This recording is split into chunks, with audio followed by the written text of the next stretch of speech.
ಎಲ್ರಿಗೂ ನಮಸ್ಕಾರ. ನಮ್ಮ ಮನೆಯಲ್ಲಿ ಕೃಷ್ಣ ಜನ್ಮಾಷ್ಟಮಿನ ನನ್ನ ಮುದ್ದು ಕಂದನ ಜೊತೆ ಹೇಗೆಲ್ಲ ಆಚರಣೆ ಮಾಡಿದ್ವಿ ಅಂತ ನೋಡೋಣ ಬನ್ನಿ.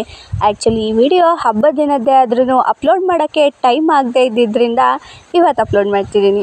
ಕೃಷ್ಣ ಜನ್ಮಾಷ್ಟಮಿ ದಿನ ನನ್ನ ಪಾಪು ಬೆಳಗ್ಗೆ ಎದ್ದೊಳ್ತಿದ್ದಂಗೆ ಅವನಿಗೆ ಎಣ್ಣೆ ಸ್ನಾನ ಮಾಡಿಸೋದಕ್ಕೆ ಎಲ್ಲ ತಯಾರಿ ಮಾಡ್ಕೊಂಡಿದ್ದೆ.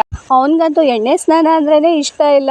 ಆದರೂ ಕೂಡ ಬಲವಂತದಿಂದ ಅವನ್ನ ಅಳಿಸ್ಕೊಂಡೇ ಎಣ್ಣೆ ಸ್ನಾನ ಮಾಡಿಸ್ಕೊಂಡ್ಬಂದಿದ್ದಾಯಿತು. ಅದಾದಮೇಲೆ ನಮ್ಮನೆ ಹಬ್ಬದ ತಯಾರಿಗಳೆಲ್ಲ ಶುರುವಾದವು ಒಂದೊಂದಾಗಿ. ಮೊದಲಿಗೆ ನನ್ನ ಪಾಪುನ ಸಿಂಪಲಾಗಿ ರೆಡಿ ಮಾಡಿ ಒಂದು ಕೃಷ್ಣನ ತಿಲ್ಕ ಒಂದು ಇಟ್ಟಿದ್ದೆ. ಅದಾದಮೇಲೆ ಈ ಕಡೆ ನಮ್ಮ ಹಬ್ಬದ ತಯಾರಿ ಶುರುವಾಗಿತ್ತು. ಅಮ್ಮ ಚಕ್ಲಿ, ಕೋಡ್ಬಳೆ, ತೇನ್ಗೋಳು, ಮುಚ್ಚೋರೆ ಎಲ್ಲದನ್ನೂ ರೆಡಿ ಮಾಡ್ತಾಯಿದ್ರು.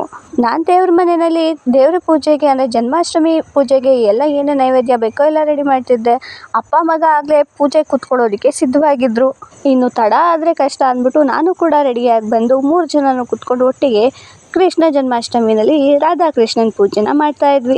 ಕೃಷ್ಣ ಜನ್ಮಾಷ್ಟಮಿ ದಿನ ಮನೇಲಿರೋ ಮಕ್ಕಳೇ ದೇವರು ಅಂತ ಹೇಳ್ತಾರೆ. ಹಾಗೆ ನನ್ನ ಕಂದ ಕೂಡ ಪೂಜೆ ಕೂತಾಗ ನೈವೇದ್ಯಕ್ಕೆ ಅಂತ ಇಟ್ಟಿದ್ದ ಪದಾರ್ಥಗಳು ಅಂದರೆ ಚಕ್ಲಿ, ಕೋಡ್ಬಳೆ ಎಲ್ಲ ಇಷ್ಟಪಟ್ಟು ಅವನು ತಿಂದ.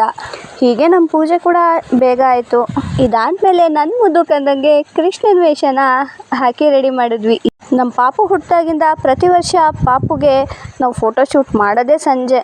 ಯಾಕಂದರೆ ನಮ್ಮನೆಯವರೆಲ್ಲ ಎಲ್ಲ ಕೆಲಸ ಮುಗಿಸಿ ಎಲ್ಲ ಫ್ರೀಯಾಗಿ ಬರೋದೇ ಸಂಜೆ. ಎಲ್ಲರೂ ಅವನ ಜೊತೆ ಖುಷಿಯಾಗಿ ಟೈಮ್ ಸ್ಪೆಂಡ್ ಮಾಡಬೇಕಲ್ಲ. ಹಾಗಾಗಿ ಎಲ್ಲ ಬರೋ ಟೈಮೇ 5:30. ಹಾಗಾಗಿ ಸಂಜೆ 5:30 ಹಂಗೆ ಅವನಿಗೆ ಫೋಟೋಶೂಟ್ ರೆಡಿ ಮಾಡಿ ನನ್ನ ಬೆಣ್ಣೆ ಕೃಷ್ಣನ ಹತ್ರ ಎಲ್ರಿಗೂ ಬೆಣ್ಣೆ ತಿನ್ನಿಸಿ ನನ್ನ ಪಾಪು ಮುದ್ದಾಟಗಳನ್ನ ವಿಡಿಯೋನಲ್ಲಿ ಫೋಟೋದಲ್ಲಿ ಕ್ಯಾಪ್ಚರ್ ಮಾಡಿಕೊಂಡು ನಮ್ಮ ಫೋಟೋಶೂಟ್ನ ಕಂಪ್ಲೀಟ್ ಮಾಡೋಣ ಅಂದ್ಕೊಂಡ್ವಿ.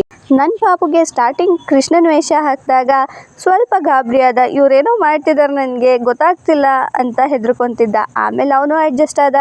ಅಂತೂ ಇಂತೂ ನಮ್ಮ ಫೋಟೋಶೂಟ್ನ ಖುಷಿಯಾಗಿ ಕಂಪ್ಲೀಟ್ ಮಾಡ್ಕೊಂಡ್ವಿ. ನನ್ನ ಪಾಪುಗೆ ಇದು 2ನೇ ವರ್ಷದ ಫೋಟೋಶೂಟ್. ಎಲ್ಲರೂ ಸೇರಿ ಹಬ್ಬನ ಖುಷಿಯಾಗಿ ಸೆಲೆಬ್ರೇಟ್ ಮಾಡಿದ್ವಿ. ಕೊನೆಗೊಂದು ಫ್ಯಾಮಿಲಿ ಫೋಟೋನಿಂದ ನಮ್ಮ ಹಬ್ಬನ ಎಂಡ್ ಮಾಡಿದ್ವಿ. ಇವತ್ತಿನ ವಿಡಿಯೋ ಇಷ್ಟ ಆಗಿದ್ರೆ ಲೈಕ್ ಮಾಡಿ, ಸಬ್ಸ್ಕ್ರೈಬ್ ಮಾಡಿ. Thank you for watching.